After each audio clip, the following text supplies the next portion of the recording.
in the ITTF World Tour is 2-0 against Zhang Jike as far as the records online go. At the Asian Championships in 2015, Zhang Wujin beat him twice. We'll get into the drama of that later because that match is definitely happening.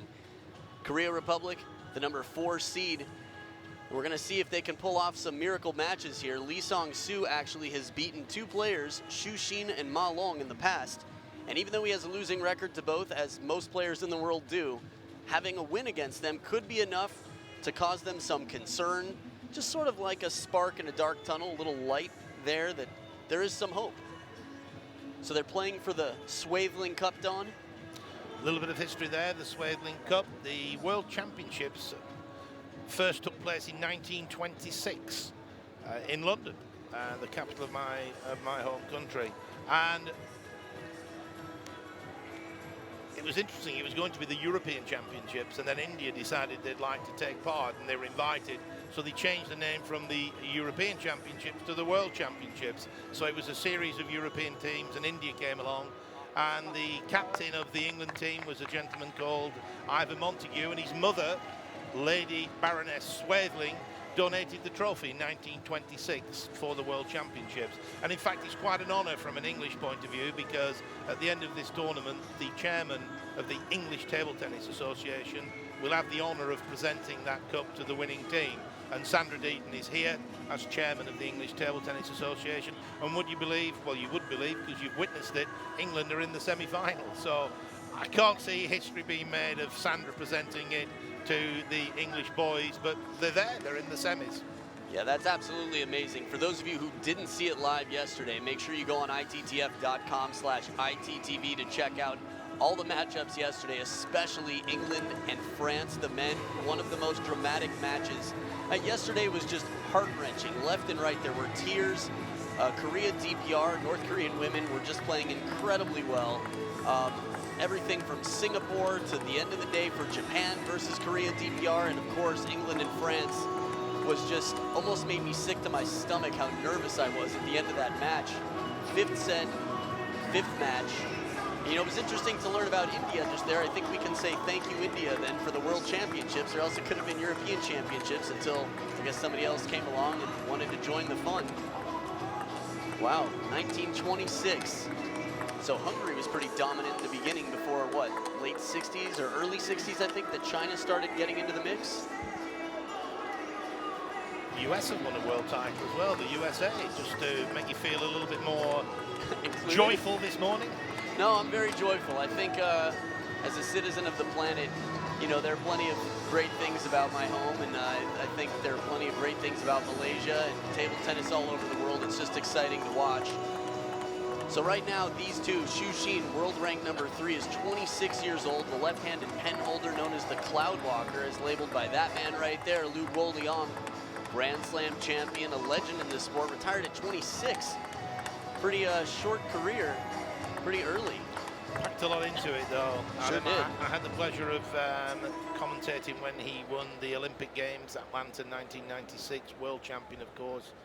So it must be very reassuring for the players to turn around, go back to the coach, and he's an Olympic and world champion. And the gentleman there from Korea, Lee Chul-seung, no mean player himself, not an Olympic or world champion, but a good international player. Quite interesting to see a lot of the top teams have ex-high-level players in the corner working with the players. And you also have to remember, some of the greatest coaches in history were not the greatest players. Still pretty decent, but something about the way they communicate with the players really helped them find their courage, their power, their calmness, whatever they need. That's what the best coaches can do. Sangsu, at 25 years old, is world rank number 19 and has played 5 times against Xu Xin, won 1 of them. Cloud Walker to start. One top spin. Trademark Xu Xin there, stepping around the backhand, playing his forehand top spin on the diagonal. Lee Sangsu has played 8 games here. He's won 6, lost 2. It's not a bad record. Of course, China haven't lost a game yet, so needless to say, all their players 0 losses. Xu Xin's played in 5 games. Look at that inside out. Lee Sangsu fully committing to the shot, and Xu Xin breaks early to get that back. Nobody's home. It looked like that for sure would have won the point. Look at this. Watch how much side spin he gets on this inside out forehand. Love to see that rally continue, but these are the types of points we're going to be seeing throughout this match. Good service there. Popped the ball up, Zhu Jin. And Lee very quickly pounced on the opportunity. A rocket forehand topspin. And that is one thing about Lee Sangsu's game. From both sides, he's got explosive power, very fast feet. 3-1. When it comes to consistency, this is the trick. When you're playing someone who's stronger than you, you're going to have to play the risk and sort of hope that you make a higher percentage than usual. Really just determine yourself, play focused and risky at the same time. It's a very difficult task.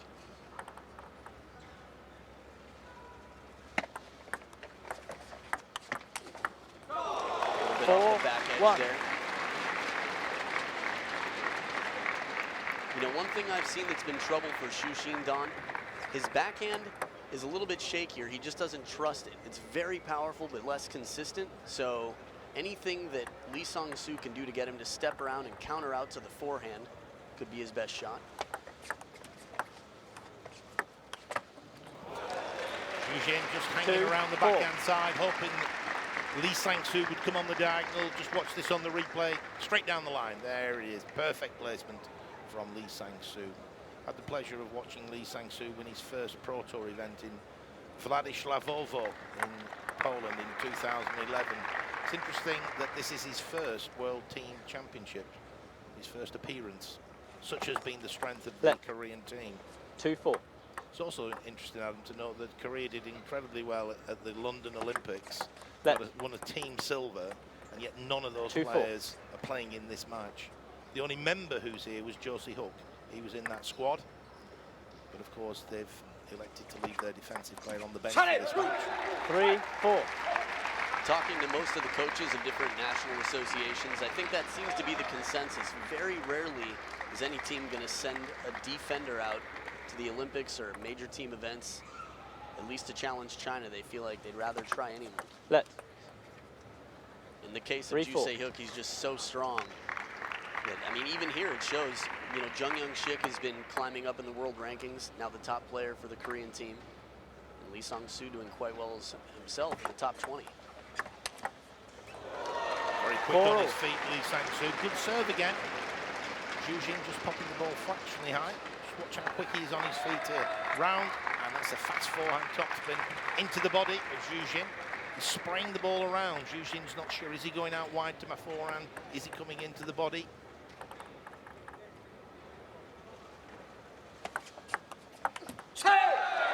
Four, five. The other thing, for me, having seen how the game's progressed, I think Zhu Jin's very interesting to watch with the penhold grip, how he uses the other side of the racket.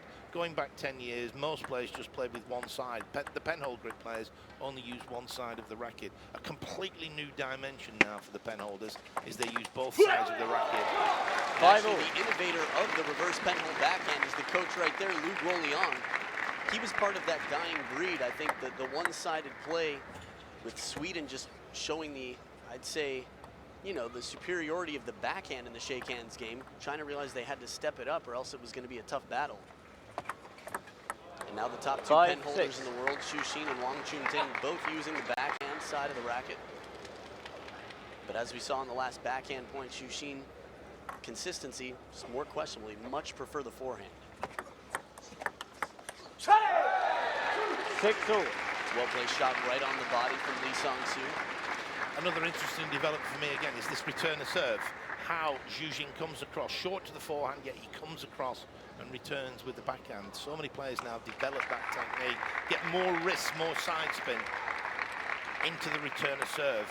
And actually, your wife and I were talking about how the penhold grip is something that has a little bit more flexibility in the wrist as the racket is naturally dangling or hanging down. You've got two fingers holding the racket as opposed to a full hand, a little stiffer shake hands grip.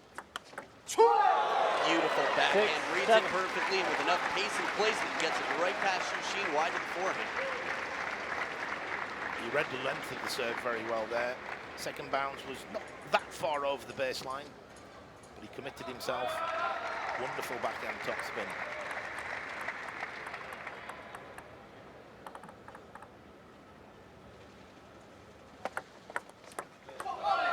7 all. Trying to play it soft. But again, the length, very difficult. Xu Xin with the half-long serve, causing some trouble. Strongest bench in the world, too, Fang Bo, Fan Zhendong. To have world number 2 sitting the bench, it's the luxury of only the Chinese national team. 7-8. This is the unpredictability factor. Sangsu fooled here. Again, coming across, returning with the backhand from the forehand side. He was ably assisted there by the edge of the table. Second serve coming up in this sequence. That is some power. He really just got on top of that. That was the fastest shot of the rally, Don.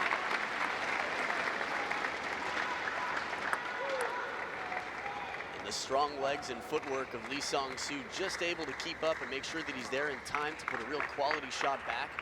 We don't see many people overpower Xu Xin. Top spin to top spin, and to come out on top, as you say, Adam, against Xu Xin. It's impressive.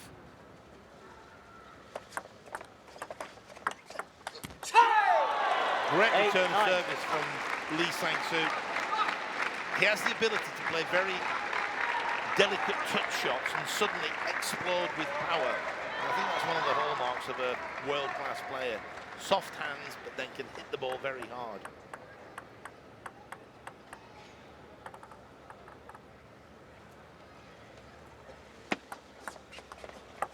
That was a very interesting choice to take it, wait for it to come off the table. He really had to make sure his placement was perfect and the height of the ball was as low to the net as possible. And the other factor was the ball was beneath the table, and he did the right thing. He spun it up in the air, varied the speed, put more topspin on the ball. Variation gives him 2 game points. Wonderful start by Sangsu. Can he convert one of these 2 serves?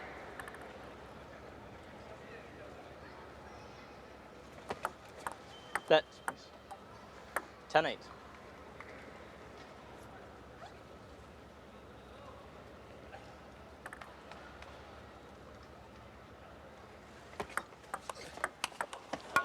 And powerful 11-8. commitment right Game there. for Lee. Sangsu, a huge shot, determination, 11 points to 8. What a start, Don. We'll be back for game 2 to see if Sangsu can keep it up just after this.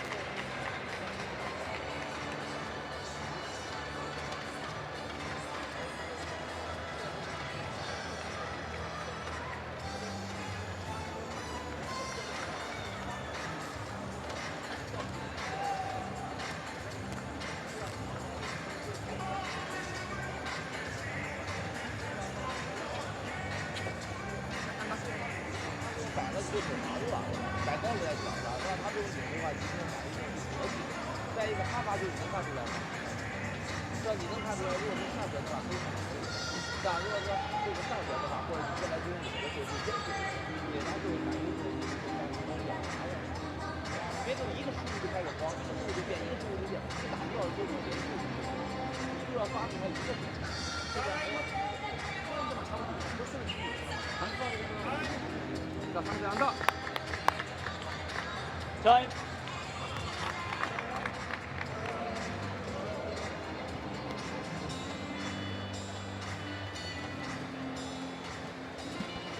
And as we come back for game 2, Don, we're looking at this. Sangsu wins the first game. It's still a long way to go. I think we all have guarded optimism here whenever someone has a lead against a top Chinese player. Until they really have match points, it just feels like it's not a reality. Second They game. still have their work cut out for them. Level. But if Sangsu can take this match, the third matchup could be a 2-1 lead for Korea. Could get very interesting. Love. The 1. other thing about the Chinese is, you win a game, you win 2 games. But as well as being incredible players, they are so mentally tough as well. They get into 10-all and they're tough. They're incredible technicians, but they're also very tough men. 2 love. And in addition to that, they've got all the support in the world. I mean, the most professional coaching staff you can imagine. And every time they go back to the bench, they're getting some real words of wisdom. So the team behind them makes it quite difficult, in addition to all their skills and practice, consistencies, power, speed. Yeah, I mean, it's really just, I wouldn't say impossible. I would say a very, very difficult task to beat them. Clever shot there, Three, bends love. around the ball with the backhand, leaves some side spin on it, but a perfect read from Shushin. Good variation from Lee Sangsu, bit of side spin, bit of backspin on that block. Very difficult shot to play. He played it well, but Shushin, fast, powerful topspin.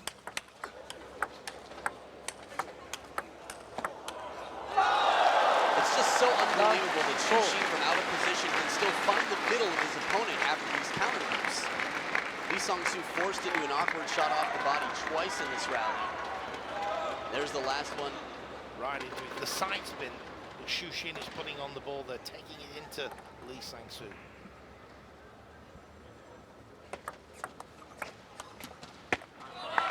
Love, 5. He had a few successful net shots in game 1 that helped out. So far, hasn't managed to get a point in game 2. Quick turnaround from Shushin.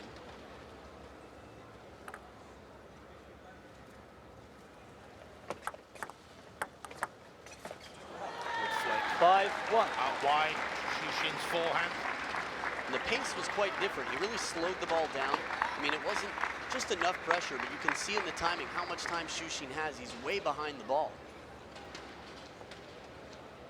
Again, it was interesting. Shushin didn't quite read the spin. The ball popped up, gave Lee Sangsu the opportunity, but he pounced on it. Good angle.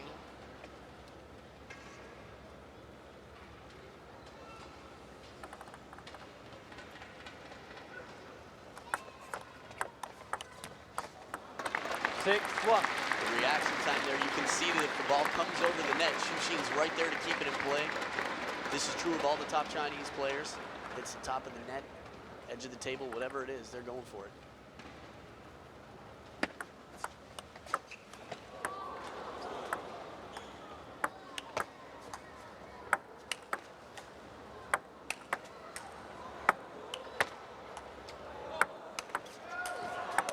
Outstanding play from off the table. Shushin fishing it back with the backhand, some wiggle from underneath, and even the forehand counter. That's the danger when you go out to the forehand side. If they can reach it suddenly, you have the threat to worry about in the counterattack. Lee Sangsu there knows eventually he's got to try and catch him out wide to the forehand. When he did, Shushin waiting for it. 2-7. Throwing caution to the wind a little bit there. Lee Sangsu stayed a bit closer, took the ball earlier. We'll see it here on the replay. There it is. He takes it almost off the bounce. He's got to do that. Yeah, and I think he realized that the point before as well. Tried to take it early. It's just a difficult shot to hit. Let. 2-7.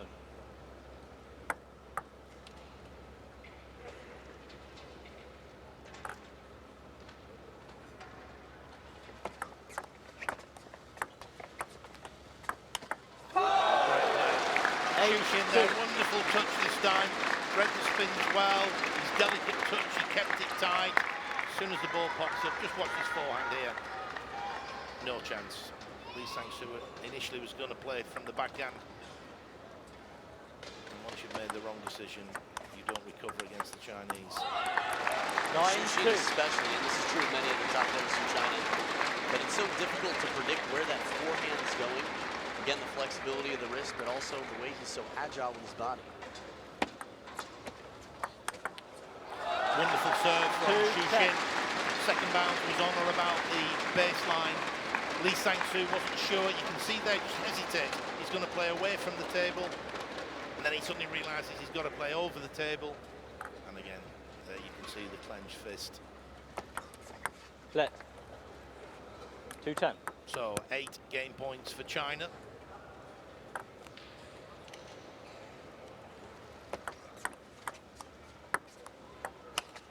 Gnarly shot just comes at it from the top inside. Little chop block there from way up on the table. Shushin demonstrating touch and clear resilience, comes back to take it 11-2. We're tied up, and we'll see who takes the lead in game 3 just after this short break.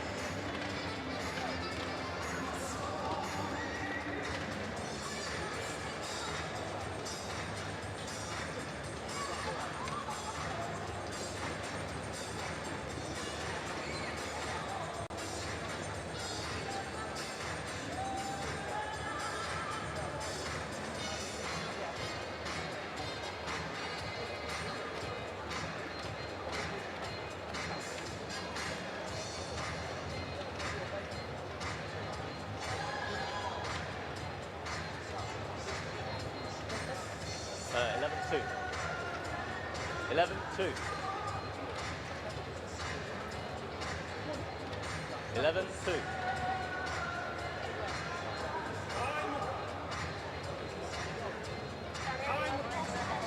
Time.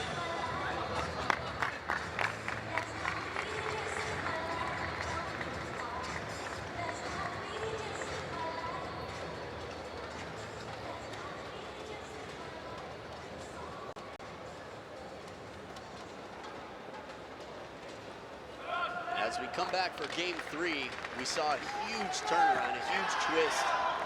It was 11-8 for Lee Sangsu in game 1, and then suddenly Xu Xin turned it up a notch, and it seemed like Lee Sangsu became a little bit more passive. Maybe he got a little bit too comfortable and forgot the pressure he had to really keep on to maintain the lead in game 1. I think Xu Xin just tightened up his return of serve there. He kept the return a lot tighter. Lee Sangsu didn't quite get in as much. As you say, he looked a little bit more passive. I think if I was talking to Lee Sangsu, I would be telling him he's got to take a few chances. He's got to go for the big shots. If he plays safe, then against China, you've got no chance. Take the 50-50 balls. Take them early when you get the opportunity to do so. Anything to put Xu Xin under pressure. So strong on his feet. He played that forehand from the backhand side from a metre outside the table. So quick at covering the ground.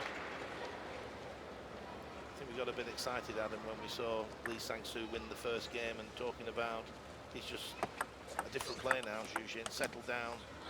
A little bit wobbly maybe on the backhand, as you spotted.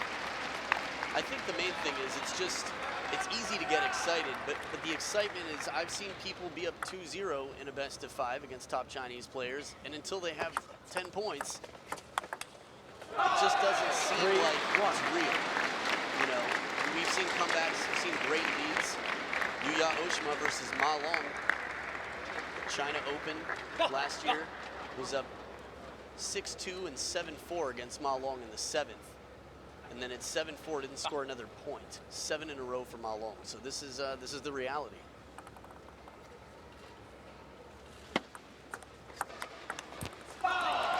Just so quick getting in. His touch is there now. I think in the first game, whether he wasn't reading the spin, whether he wasn't touching the ball, not quite feeling the ball as he would like to, but certainly in the second and the start of this third, Xu Xin absolutely keeping it tight. And then as soon as there's half a chance, he pounces on it. And I think that is, this when two players who are slugging it out really top spin, it's all about the touch and then getting in with the first strong top spin. Yeah, I think that Xu Xin's serves are really just forcing some hesitation out of Lee Sangsu. He gets the opportunity. By the time he takes it when it's deep, if it's low, Xu Xin's very comfortable to counterattack that opening spin shot that Lee Sangsu gives him. Excellent execution, fast long serve, and of course, deep on the table. It was interesting there to see Xu Xin coming in to return a short serve. Then all of a sudden, he realizes it's fast. And even Xu Xin couldn't react quick enough there. Great serve from Lee Sangsu. 5-3. Even with Lee Sangsu's forehand there, he wasn't quick enough to get round. Just have a look. It's into his body, that side spin's taking it into him. Just couldn't create the space. He's leaning well, plays that one well, but he can't lean quite that much. Yeah, I think he's definitely had limited success with that inside-out forehand. Tremendous. Saw him coming across. It's always good to keep your eye on your opponent. And when you're good enough, you can actually throw the ball up and change your mind while the ball's up there if you see your opponent wandering anywhere. And it was quite clear there. Lee was coming across the return with his return a short serve to the forehand, straight down the line.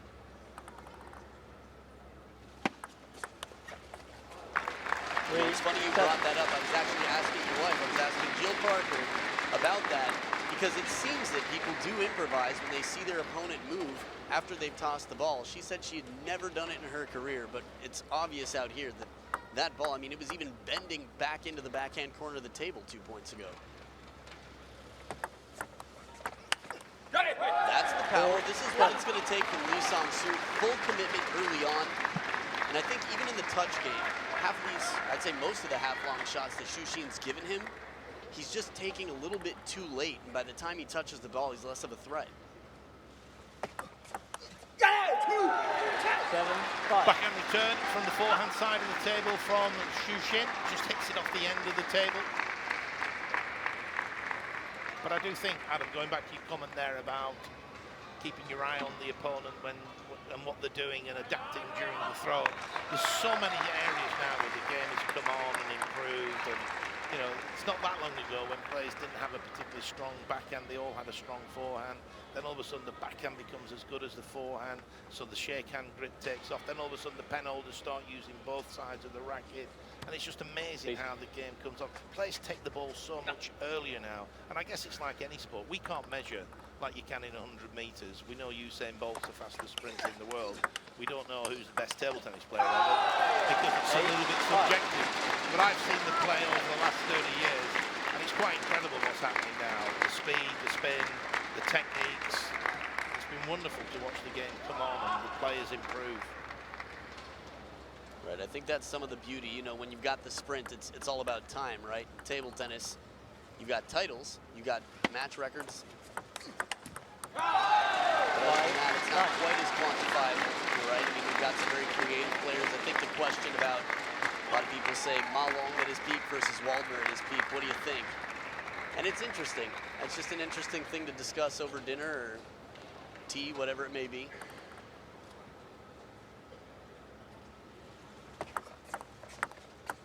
A little bit more backspin on the ball from Sangsu than Xu Xin thought there. Didn't quite lift the backspin, the flick caught the top of the net off the end of the table. Sangsu needs this point. It's his second serve to give himself a little bit of a lifeline. Didn't like a super flick. Took the ball at the top of the bounce, straight through the back of it. Went through quite flat. Watch this again. Good flick. Xu Xin just not quite quick enough. Don, yeah, sorry about that. I think this is definitely one of the key ingredients here that Sangsu is going to have to utilize a bit more is his short game. He's strong over the table. He just hasn't had a lot of rallies where he's been able to get in there for that shot.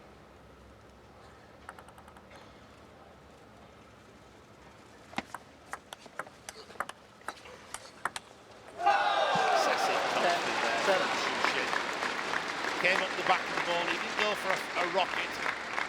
Still had a fair bit of pace, but he had a lot of spin.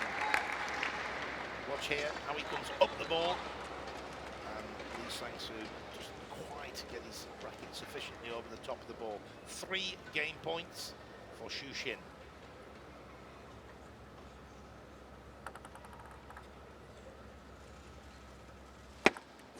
Let. 10-7.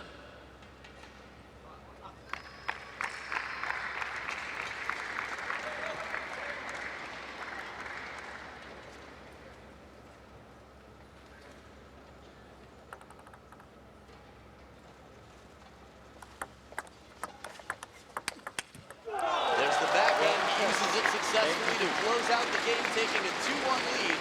Xu Xin goes up, and we'll be back for game 4 right after the short break.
back here for game 4.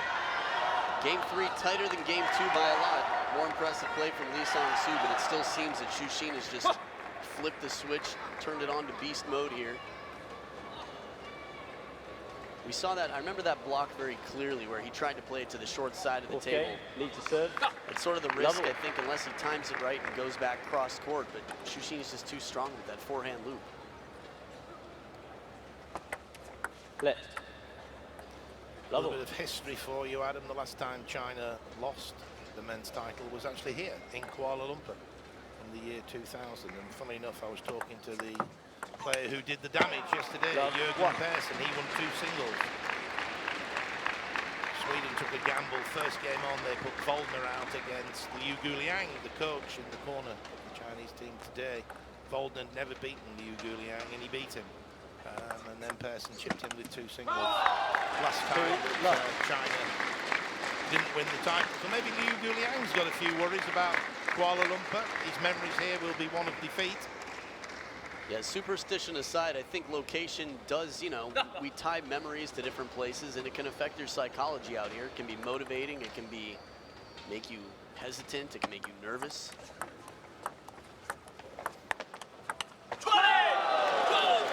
As strong as the footwork is and the core muscles for Sangsu to be over the table and then get back deep. And when you're in short on the backhand side here, right to the middle anyway, and then come back to take it deep to the forehand side. And everything changes again for a lefty. You're hitting to a shot or a spot on the table that's usually coming back as a backhand, and now you've got one of the most powerful forehands in the world, arguably the most powerful forehand in the world. Watching these players in the practice hall, I think they'll say they practice at 100%, and then they play at 110%. Like there's just a little bit extra when they're in the match. Otherwise, these guys can block, you know, 100 shots in a row, it seems. Just to confirm, each player is allowed 1 timeout during the match. It's used for a whole host of reasons. I'm fascinated to see in which situations the coach calls timeout. Quite clearly here, Lee Chul-seung, the Korean coach, sees this first match slipping away. Xu Xin out of the traps incredibly quickly in this 4th game, dominating, getting in with a strong top spin. Here we go. Xu Xin with his 2nd serve. Perfectly placed right to the middle. And Sangsu, even as strong as he's been at covering the middle, couldn't really get that ball right between the face and the head of the racket. Looked like he came over it there. Look at the little side spin that Xu Xin adds on it to make it bend into the body. I think one of the disadvantages when you look at the tournament as a whole for China is that in the group stage, quite a few teams don't even put the best team in China. They think we can't beat them, they'll rest the #1 player, save them for a key match. And when I look at the record, China's won every game 3-0. They've very rarely been under any pressure whatsoever. And I just think here, maybe Xu Xin hadn't had that many tough games. He comes out, Sangsu's getting in with his spins. But the 2nd, 3rd and 4th game, Xu Xin's just been amazing. He knows this. I feel like when Xu Xin is up is when he starts becoming the Xu Xin show. I mean, this is why pretty much every tournament he plays has about 5 of the top 10 points involve Xu Xin. It's just the fun in it for him. He does a chop block, leaves it up high, knowing that the easy shot is the cross court, and starts breaking that way to hit a loop from down low, hooking. I think we might even get to see some lobbing, snake action, some crazy stuff if this lead continues for Xu Xin. That's called all or nothing from Sangsu, and that's what he has to do to win points. When you're up against the best in the world, take it early, go for the shots, go for the angles. And even there you could see Xu Xin pointing to his head, was not happy about his decision there. He can run that ball down if he doesn't commit the wrong way after taking a slower spinny shot, stepping around. Left. And as a stronger player, it's an interesting dynamic you've got. If you play your average, you should beat the opponent. But if you play a little bit too conservatively and they're playing well and taking risks, that's when upsets happen.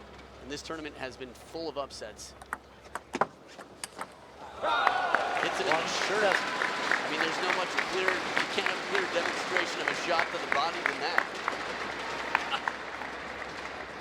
And so difficult to tell where that ball's going. It could be going anywhere, and all of a sudden it's only the last second you can tell. And that was drilled in on his chest. 1-8. Really, there's nothing Lee Sangsu can do here. Xu Xin just putting in an awesome performance. Lost the first game, but second, third and fourth have been truly world-class table tennis.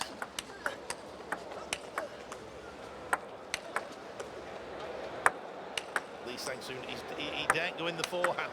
He daren't. 8-2. That's the persistence to the back end that you were talking about. It paid off. I think eventually, as long as you're patient enough, Xu Xin's either going to try to step around and attack that with the forehand and then run down the next one wide to the forehand, or maybe a counter with the backhand, but the percentages aren't very good even for Xu Xin with that shot. That's the classic example where you've got to watch the player. Right. If Xu Xin makes a run around the backhand, that's when you go down forehand. Exactly. So I'm sure Lee Sangsu there, one eye on where Xu Xin stands. 8-3. Timeout. Interesting. We've got a timeout here from Lu Guoliang. I mean, it's a 5-point lead up, 8-3. I think he just wants to make sure for security that Xu Xin doesn't get too loose, doesn't start lobbing too much and let this slip. I think you may have heard your commentary here, Adam, because there's a danger that the entertainer there on screen could want to entertain a little bit too much.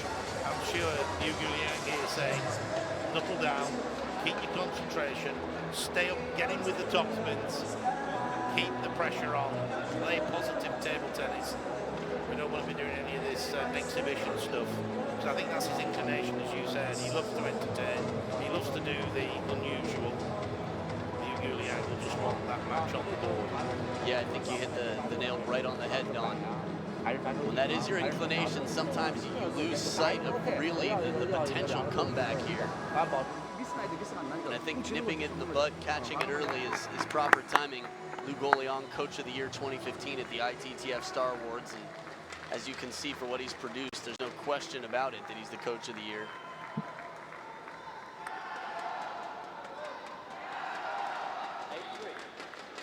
When I was talking about timeouts and the interest of watching when coaches make the call, Yu Guoliang has made some incredible calls. And when you analyze them, you think, wow, you know, that was great thinking. And that's an aggressive player right there who's in to take care of business.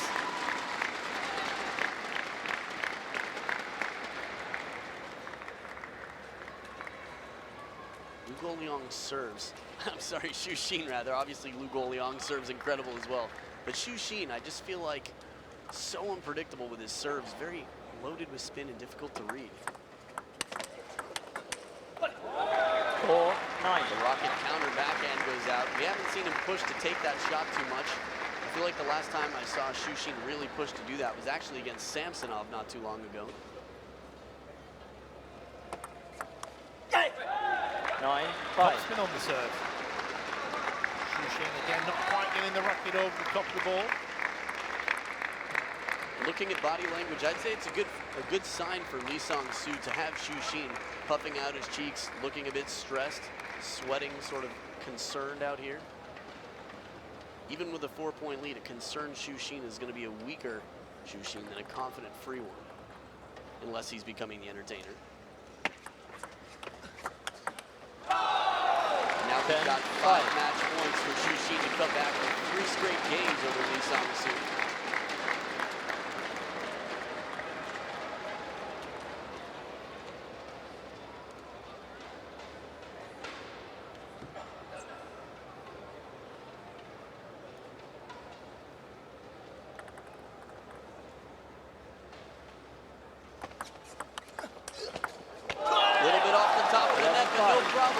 Lunging forehand, and Xu Xin, the cloud walker, world rank number 3, takes down Lee Sangsu and puts China in the position they'd love to be in and expect to be in here as the world number 1 team, or the world number 4 team, Coming up next, we've got Jung Young Shik, top Korean player, versus Ma Long, top player anywhere right now. Stay here.